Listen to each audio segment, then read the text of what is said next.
Ya, kita lanjutkan pemirsa perbincangan kita masih terhubung bersama Pak Heru. Pak Heru masih terhubung ya, Pak?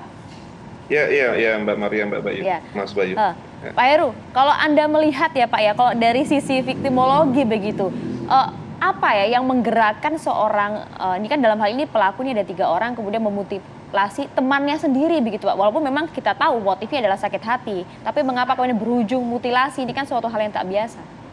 Ya. Makasih Mbak Maria.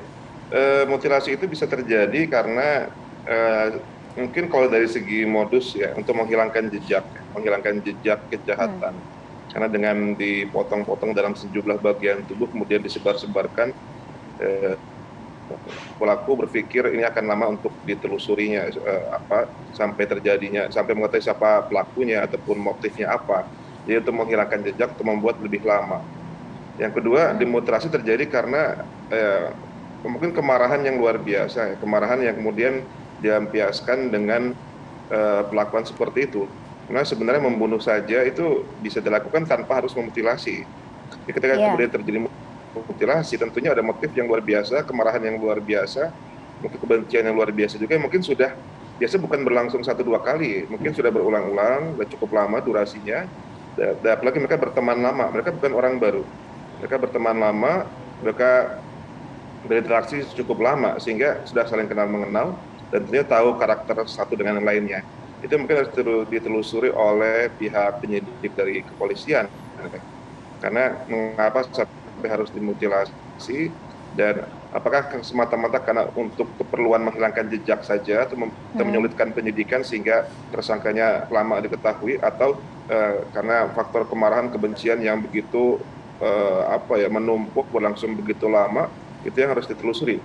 Namun bagaimanapun pihak korban sudah tidak bisa lagi memberikan klarifikasi karena dia sudah meninggal dunia. Maka ini yang mungkin harus ditelusuri oleh pihak kepolisian atas nama keadilan bagi pihak korban dan juga untuk keluarganya. Jangan sampai korban itu mengalami pertama dia sudah meninggal dunia, kedua dia pun mendapatkan citra yang buruk, dianggap pernah mencabuli istri tersangka, pernah katakanlah kata-kata yang kurang patut, kurang santun. Nah, ini yang tidak bisa diklarifikasi oleh pihak keluarga korban, oleh pihak korban karena sudah meninggal dunia. Maka sekali di sini mungkin peran dari kepolisian untuk lebih lanjut bisa mengkolaborasi motif dari tindakan keji ini. Iya. Pak Heru, kan tadi juga disampaikan oleh Pak Kabid Humas begitu ya, bahwa ada pelaku juga yang merupakan residivis. Apakah kemudian latar belakang sosial, latar belakang pendidikan ini juga berpengaruh, Pak Heru? Sangat berpengaruh ya. Sangat berpengaruh dan sangat memberikan kontribusi. Karena kejahatan itu terjadi bukan semata-mata karena spontanitas, karena pelakunya orang yang baru pertama kali bersentuhan dengan kejahatan. Ada memang yang pertama kali, namun karena tanpa dukungan dari lingkungan yang kondusif untuk terjadinya kejahatan, dukungan peer group yang juga mendukung, dukungan apalagi kita lihat ada pengaruh narkotika, ada residivis, juga antara mereka sudah berteman lama, itu semua saling berkontribusi untuk terjadinya kejahatan tersebut ya. Apalagi kalau kita menggunakan teori tentang pembelajaran sosial ataupun social learning teori ya, bahwa perilaku kejahatan itu juga dipelajari, sama seperti pelaku kebaikan itu dipelajari. Juga lingkungan sangat berperan ya dengan pembentukan karakter seseorang.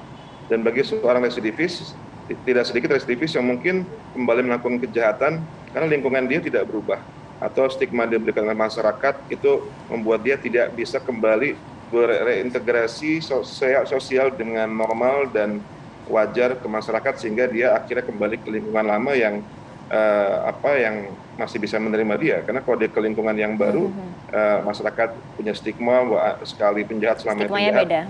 Iya, dia tidak bisa kembali berintegrasi dengan normal. Nah, dia kembali ke lingkungan lama, akhirnya terjadilah berulang kembalilah kejahatan. Itu cukup sering terjadi dalam banyak kasus di Indonesia. Dan itu yang kondisi yang memang ya. Pak Heru, kalau dari keterangan pihak kepolisian tadi, mereka kan sebenarnya sudah berteman lama ya, berteman lama, kemudian sepertinya relasi antara korban dan juga pelaku ini bukan sesuatu yang canggung, sudah menjadi teman keakraban sehari-hari gitu. Tapi yang masih mengganjal adalah dengan kedekatan emosional antara pelaku dan korban, kok pelaku masih bisa ya membunuh dengan cara yang benar-benar di luar nalar begitu. Dalam kondisi hidup, ke kondisi tertidur, kemudian digorok gitu, mohon maaf bahasanya, digorok oleh si pelaku. Itu bukan suatu perkara yang baru ya, cukup banyak kasus yang terjadi di Indonesia ketika pelaku itu saling kenal mengenal, istilah intimate, bahkan bisa dalam rumah tangga ya, dalam hubungan rumah tangga suami istri atau hubungan pacaran katakanlah, ada istilah intimate violence, kekerasan antar pasangan yang intim, bahkan ada kekerasan dalam rumah tangga, atau juga memang antar teman. Itu hal yang, karena biasanya memang kejahatan terjadi ketika dua orang tuh saling kenal mengenal ya, saling kenal mengenal, bukan orang yang baru. Jadi tidak semua kejahatan berlangsung karena first time. Mungkin pencurian barangkali ya, pencurian, kemudian perampokan atau pembagalan, mungkin tidak saling kenal mengenal, ataupun terorisme tidak kenal dengan korbannya. Itu dalam hal pembunuhan, apalagi berencana, memang biasanya saling kenal mengenal. Nah, tidak mungkin dia membunuh kalau dia tidak terlebih dahulu kenal, kecuali dia orang suruhan ya, kecuali orang suruhan. Jadi kalau dia sekaligus orang yang menyuruh dan melakukan atau membantu melakukan, biasanya ada unsur kenal mengenal, dan jadi motif tersebut memang sudah ada sejak ada istilah preoccupied motif ya, sudah ada motif. Mereka juga mungkin menyimpan dendam sudah cukup panjang, bukan sehari dua hari, tapi sudah begitu menumpuk ya, dan mereka tidak bisa menyalurkan, tidak bisa mengeluarkan ekspresi dengan cara-cara yang wajar, entah dengan ngobrol atau dengan ngomong baik-baik, tapi pendekatannya kekerasan. Itu yang kita sesalkan. Jadi itu mungkin Mas Bayu dan Mbak Maria, bahwa sangat sering terjadi pembunuhan karena emang hubungan dekat ya, bisa hubungan keluarga, hubungan perkawinan, bahkan hubungan darah sekalipun, antar di dalam keluarga ataupun di luar keluarga, itu cukup sering terjadi. Kecuali kejahatan yang sifatnya kejahatan jalanan, mungkin tidak saling kenal mengenal, ataupun terorisme antara korban sama pelaku tak kenal mengenal. Namun dalam pembunuhan, apalagi berencana, saling kenal mengenal, biasa saling kenal mengenal.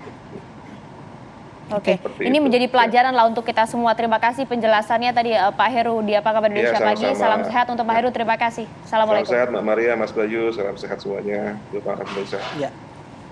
Amin.